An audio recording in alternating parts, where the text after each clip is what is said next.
Добър ден, драги почитатели. Ditë të ndëruar.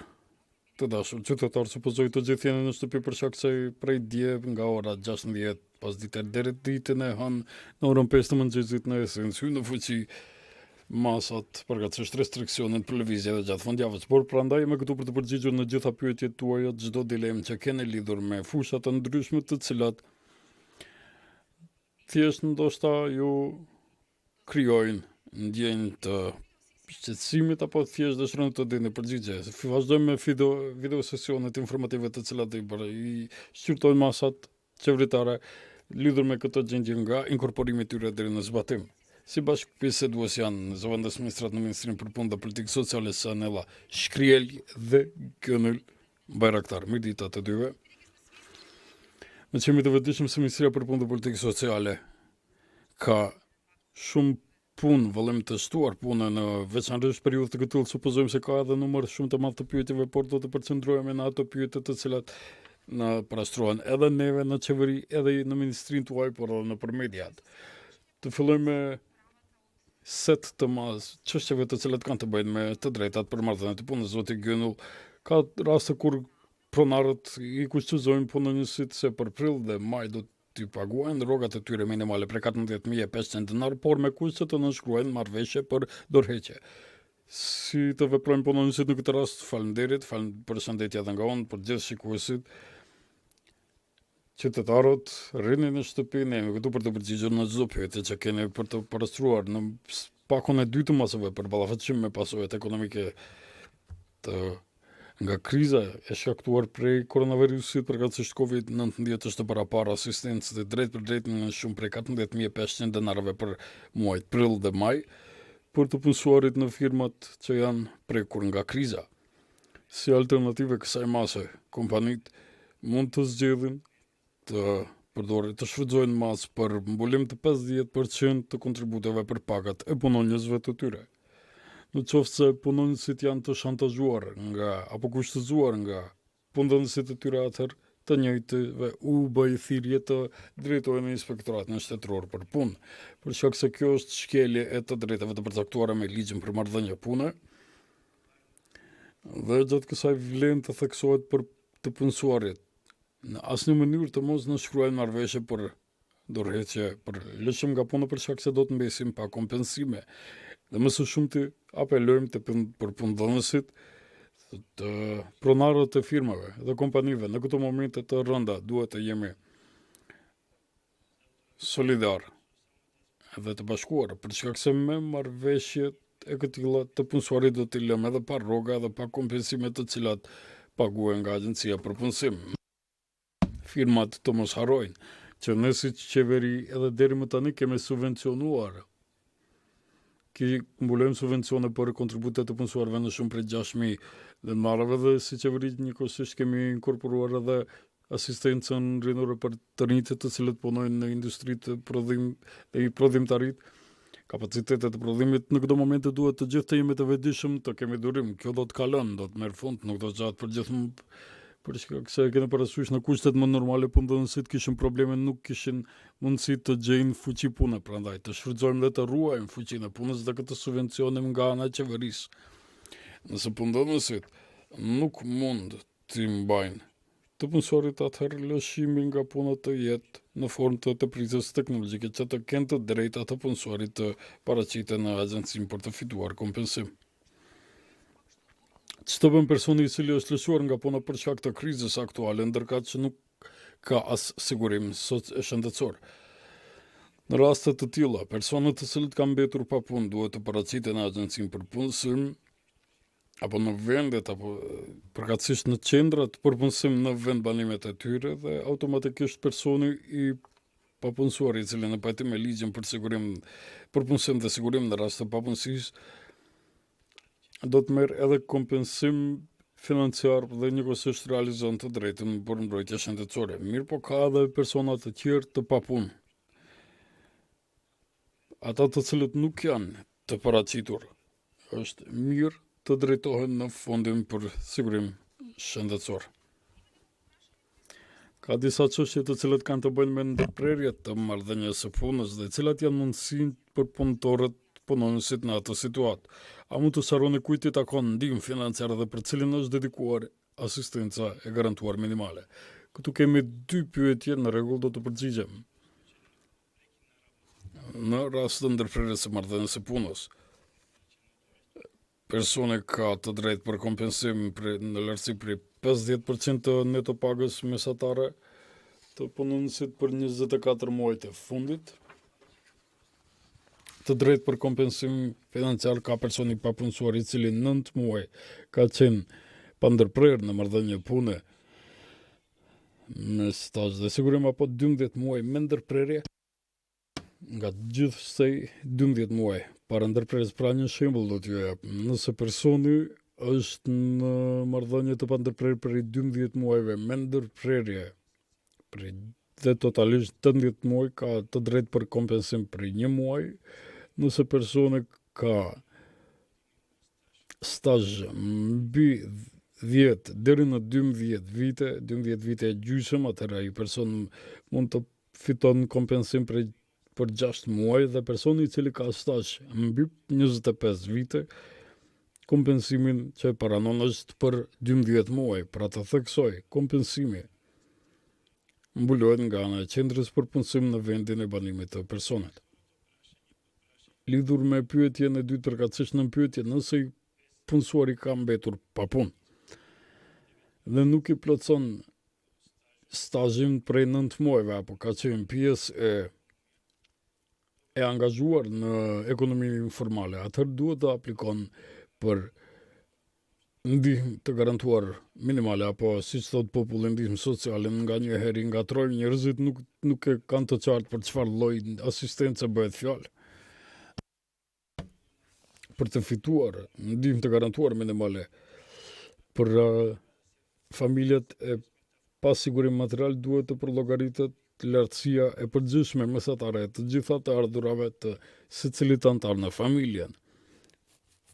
Pra në bazë prej 3 muajve të fundit ne tani kemi miratuar urdhëres pas në bazë të muajit të fundit tham se kjo do të ishte 7.000 denar në mesatare, por të sqarojmë nëse bëhet fjalë për familje për një antar, atër filloj me 4.000 denar deri në maksimum prej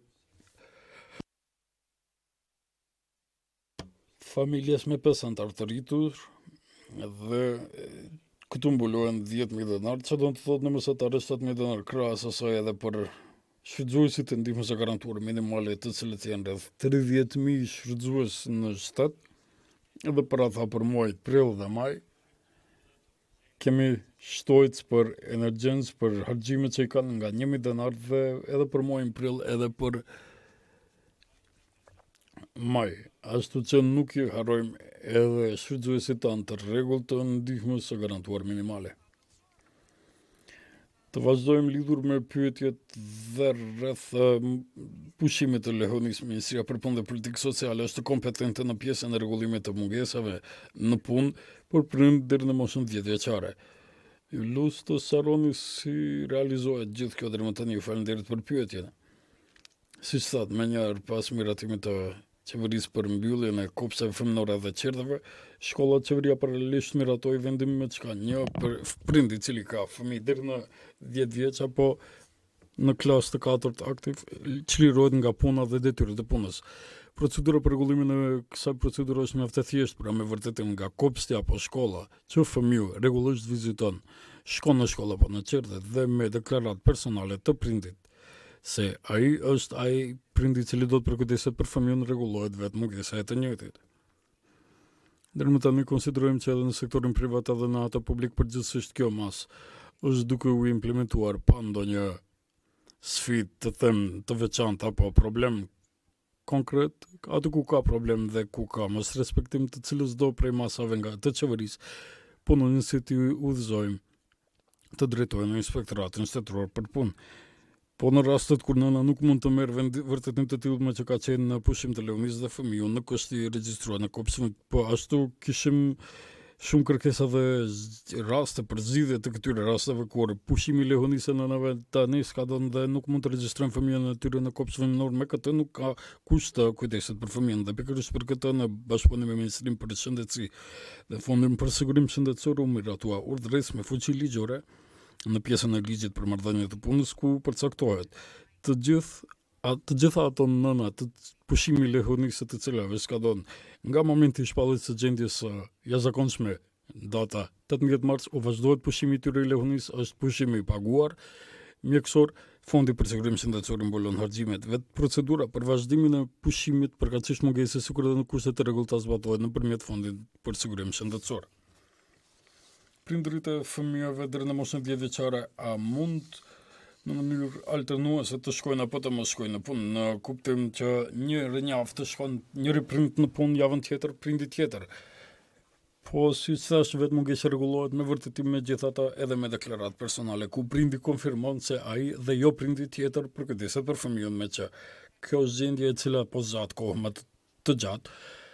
Është qartë që prindërit mund në mënyrë alternuese të përdorin pushimin mjekësor, vetëm se do duhet të parashtrohen deklaratë të tillë personale në sektorin për resurse njerëzore në institucionin firmën ku punojnë, që kuptohet të rregullohet pushimi apo mungesa e tyre në punë. Punëdhënësi a ka të drejtë të kërkon të kthehet në punë person me sëmundje kronike të cilët me masat e qeverisë janë të çliruar nga kryerja e detyrave apo obligimeve të punës.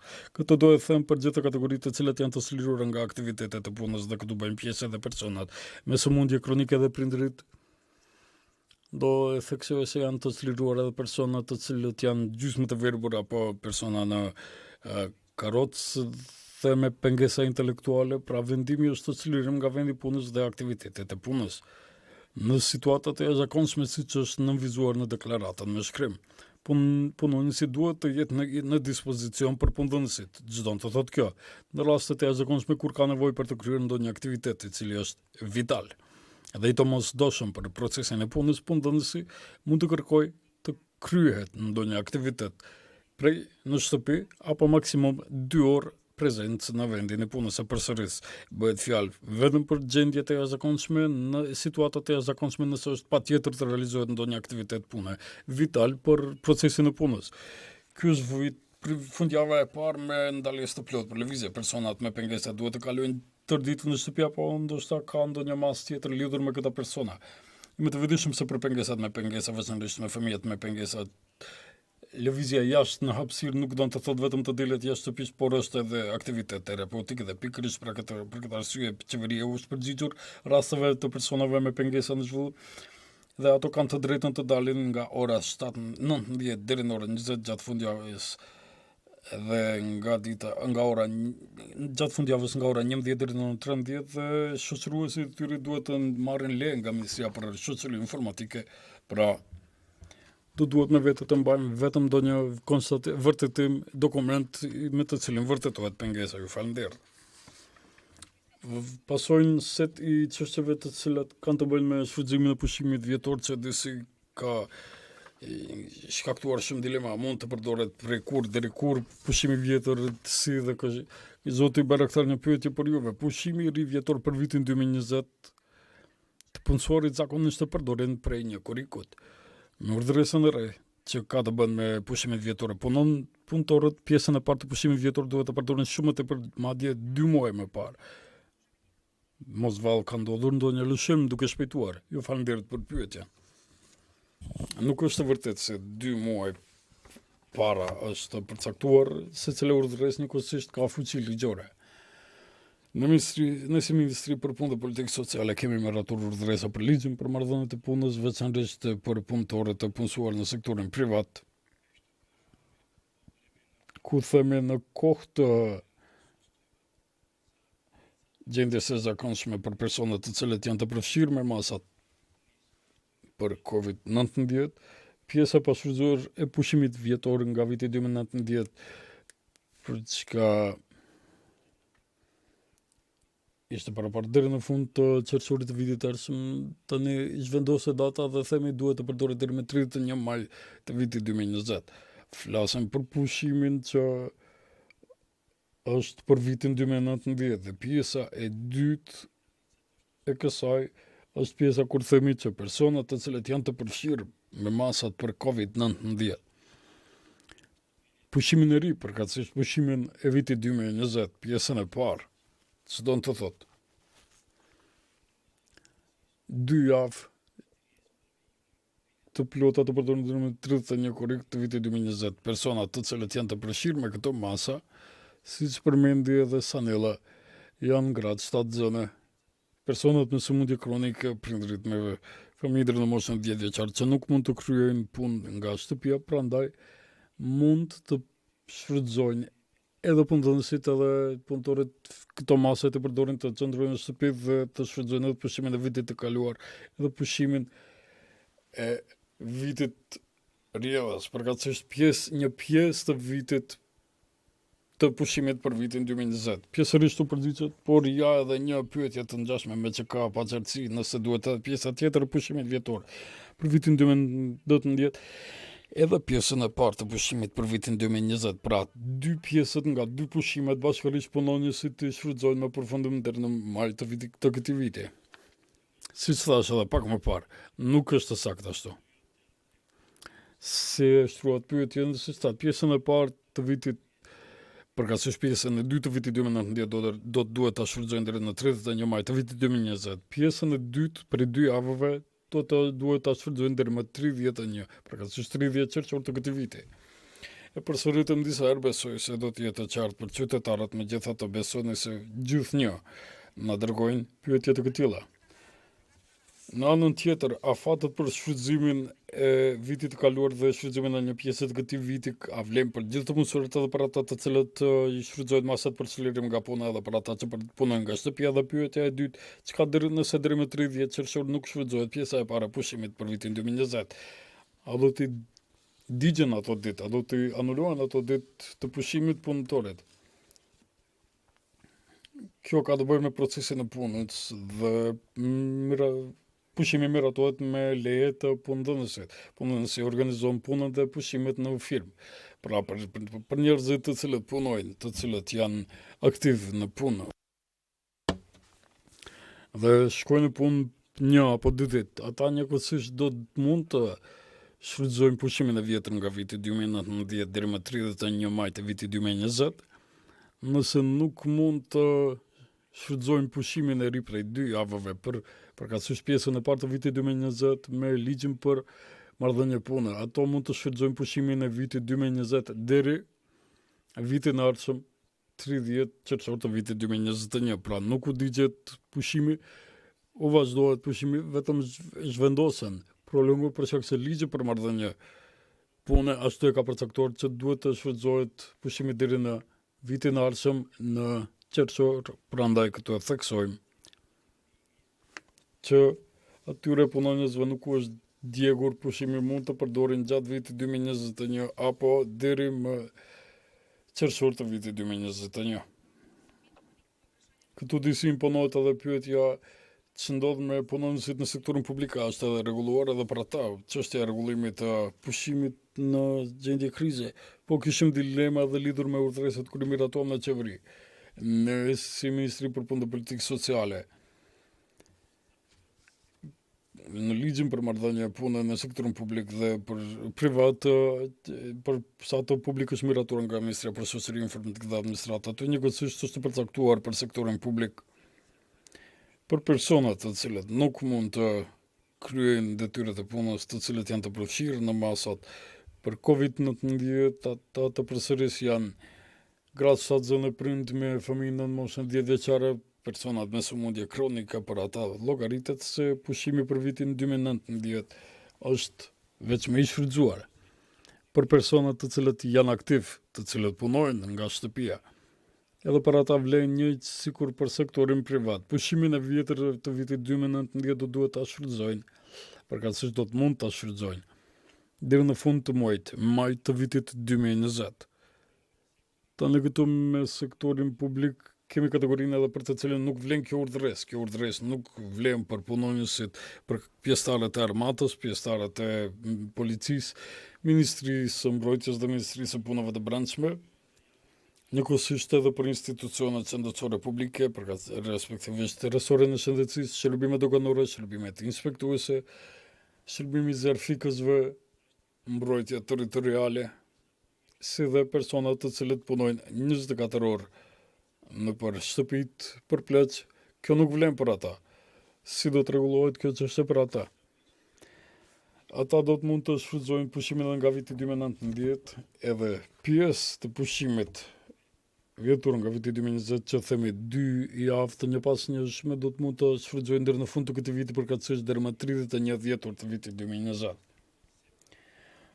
Gjithsesi këtu sërish e nënvizojmë se nuk duhet të pasojnë proceset e punës. Këtu personi përgjegjës, punëdhënësi, ministria, ministri, janë ata të cilët do të organizojnë punën në institucionet që të mos pësojnë proceset të punës dhe të theksojnë diçka tjetër gjatë miratimit të pushimeve. Duhet të jemi të kujdesshëm, punëdhënësit e firmave dhe institucionet publike të kemë prioritet për disa punonjës, prandaj kjo është përcaktuar në marrëdhëniet e punës të shohim cilët janë prioritetet e punonjësve dhe në bazë të kësaj të përcaktohet plani dhe programi për ndarje të pushimeve.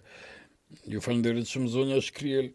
A ka ndonjë mas për grupet veçanërisht të lëndueshme, për shkak se ky është vërejtje nga opozita se janë të haruar. Mendoj se të gjitha masat, të cilat implementon Ministria për Punë dhe Politikë Sociale dhe para gjendjes edhe tani në këtë gjendje janë veçanërisht të përqendruara në grupet të lëndueshme, siç tha Zëvendës Ministri Bayraktar, ne mundsojmë sistemi të ketë çështje të shpejtë në gjitha ato familje të cilat kanë mbetur pa të ardhurat në mënyrë plotësuese. Kemi pagesë të asistencës energjetike siç u përmend për prill dhe maj, dhe ligjërisht kjo e drejtë paguhet nga tetori deri në mars.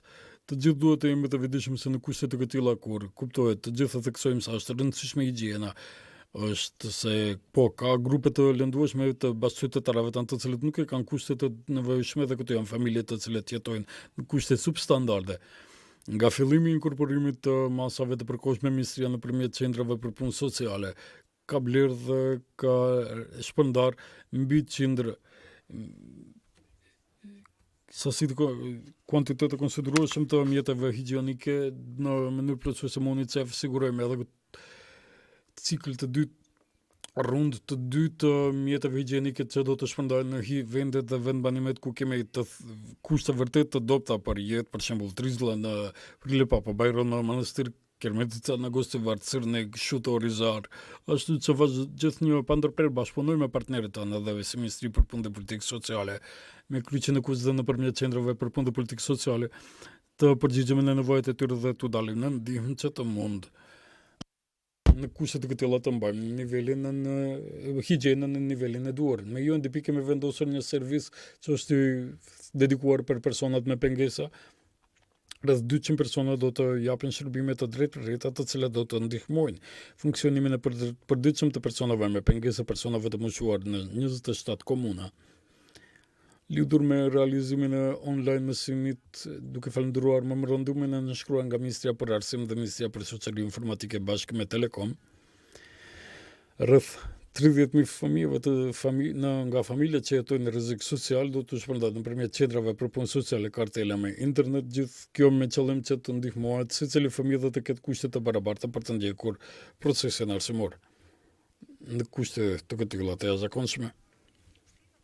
Edhe një pyetje për të drejtën për të vizituar fëmijë. Si të bëjmë prindërit sekondar të cilët nuk jetojnë me fëmijët në këtë gjendje krize, më së shpeshti nënat nuk u lejojnë të takohen për shembull me prindin tjetër. Dhe në anën tjetër vështirëson gjithë këtë edhe situata se gjatë fundjavës ka ndalesë plotësuese për televizor. Ato gjithmonë e theksojmë është se ligji për familjen nuk i ndan prindërit në prind sekondar dhe primar. Të dy prindërit kanë të drejtat dhe përgjegjësitë e barabarta dhe obligimet për të përkujdesur për fëmijën. Dhe gjithmonë interesi më i lartë i fëmijës është të jetë ajo që do të jetë piknisja e tyre dhe baza e tyre. Në kushte të këtilla apelojmë edhe disa herë kemi apeluar edhe përsëri do të apeloj për të gjithë prindërit të adaptojnë mendimet, këndvështrimet dhe lëvizjet e tyre me qëllim që të sigurohet përkujdesi dhe mbrojtje më i mirë dhe më i madh për shëndetin e fëmijës dhe të respektohen masat për kufizim të lëvizjeve. U bëjmë thirrje prindërve të drejtohen në qendrat për punë sociale, pra aty ka ekipe dhe time profesionale të cilët mund të sigurojnë këshilla dhe mbështetje. Prindërit mund të merren vesh dhe të nënshkruajnë marrëveshje për të vizituar, për të takuar fëmijën në këto jashtë këtyre termineve që nuk kuptojnë restriksion për televizor, ashtu që me të vërtet përsëri apelojmë te prindërit që të përkujdesen dhe të mbrojnë shëndetin e fëmijëve si prioritetin më të lartë dhe qendrat për punë sociale janë në dispozicion të tyre për çdo lloj të mbështetjes dhe këshillave. Faleminderit për pjesëmarrjen dhe sqarimet tuaja gjithmonë koncize dhe të qarta. Shohim që edhe qytetarët thjesht janë të kënaqur nga përgjigjet që i dëgjuan dhe që thjesht i dëgjuan ato, ndoshta ato dilema dhe u dhan përgjigjet për dilemat të cilat i kanë. Të nderuar bashkëqytetar, juve ju dëshiroj fundjavë të këndshme, kuptohet me apelin të respektojmë rregullat dhe dhe masat sa më shpejt të largojmë të dalim nga kjo gjendje me koronavirusin. Shihemi nesër në emisionin tjetër me Venko Fjalçi.